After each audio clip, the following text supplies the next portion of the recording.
Ini adalah salah satu gereja tertua di dunia, Gereja Kelahiran Yesus atau Gereja Nativity. Ini adalah tempat di mana Yesus lahir. Profesor Kustanis Shomali mengajar sejarah di Universitas Bethlehem dan seorang ahli tentang Gereja Nativity ini. Gereja Nativity dibangun di sini sekitar tahun 326, ketika Kaisar Konstantin menyatakan bahwa Kristen menjadi agama negara Kaisaran Roma. Sejak itu, peziarah dari berbagai penjuru dunia terus datang ke Bethlehem dan mengunjungi tempat ini. Pilar di dalam gereja yang berasal dari abad keempat masih berdiri.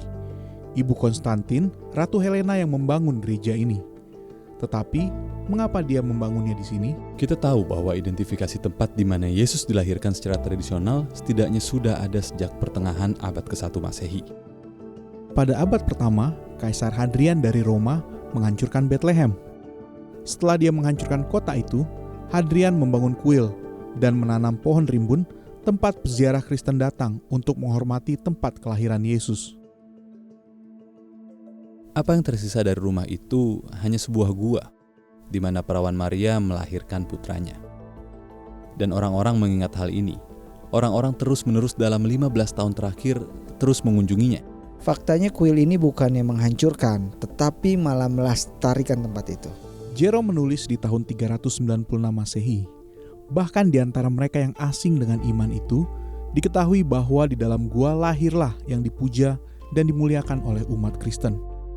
Selama berabad-abad gereja itu sendiri telah mengalami sejumlah perubahan, tetapi masih merupakan salah satu dari sedikit gereja di tanah suci yang tidak pernah hancur total.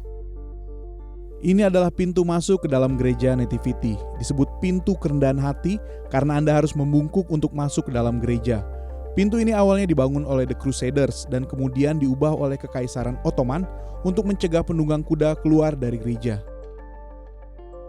1400 tahun setelah Ratu Helena membangun gereja ini, peziarah Kristen masih terus berdatangan dari berbagai penjuru dunia. Banyak yang mencatat ziarah pribadi mereka, baik di dalam ataupun di luar gereja. Tempat sentral terletak di dalam gua. Banyak yang percaya itu adalah gua tempat Yesus dilahirkan. Sebuah bintang menandai lokasi tepatnya. Banyak orang menuruni tangga sempit untuk masuk ke dalam gua. Di bawah, para peziarah sering menyentuh bintang itu dan mengabadikan momen mereka melihat tempat kelahiran Yesus. Bagi banyak orang, ini merupakan pengalaman emosional dan spiritual yang mendalam. Pastor Peter Vasco memimpin peziarah ke Bethlehem. Katanya, hal itu sangat berarti selama musim Natal.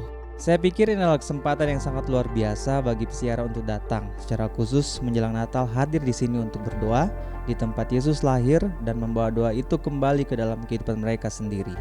Tetapi peristiwa lain yang dicatat dalam Alkitab terjadi setelah Yesus lahir. Profesor Shomali memberi kami pemandangan langka di bawah gereja Nativity. Ini adalah tempat di mana kita memiliki makam anak-anak yang tidak bersalah. Herodes membunuh sekitar 6.000 anak di setiap wilayah ini untuk menghalangi Yesus Kristus lahir, karena dia tidak ingin ada raja baru yang akan menggantikannya. Kami mengikuti Profesor Shomali ke beberapa makam di bawah gereja tersebut. Ini adalah kuburan anak-anak yang tidak bersalah. Ini adalah tulang belulang dari beberapa anak yang kami yakini dibunuh oleh Herodes. Peristiwa penting lainnya terjadi di luar Bethlehem. Pendeta Steve Corey, seorang pendeta setempat, menunjukkan kepada kami beberapa gua yang diyakini digunakan oleh para gembala pada malam suci itu. Di daerah itu ada gembala-gembala yang tinggal di padang, menjaga kawanan ternak mereka pada malam itu. Tiba-tiba berdirilah seorang malaikat Tuhan di dekat mereka, dan kemuliaan Tuhan bersinar meliputi mereka, dan mereka sangat ketakutan. Lalu kata malaikat itu kepada mereka, "Jangan takut, sebab sesungguhnya aku memberitakan kepadamu kesukaan besar untuk seluruh bangsa. Hari ini telah lahir bagimu Juru Selamat, yaitu Kristus Tuhan di kota Daud." Menurut sejarah, para gembala akan menggunakan gua ini untuk kandang domba di musim dingin, untuk menyimpan makanan mereka dan juga tempat tinggal mereka. Anda tahu bahwa para gembala sangat dekat dengan dombanya. Para gembala itu menjadi saksi pertama penggenapan nubuat yang diberikan 700 tahun sebelumnya.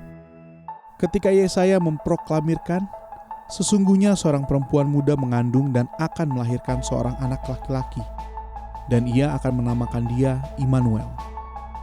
Hari ini pesan Natal itu masih sama, baik untuk peziarah, profesor, dan pendeta. Hal tersebut adalah pengingat bahwa Tuhan sendiri datang ke bumi untuk mati di kayu salib dan dilahirkan di palungan. Dan intinya adalah bahwa agar kehidupan manusia diubah, kehidupan orang-orang akan diubahkan jika mereka mendengar tentang Yesus Kristus.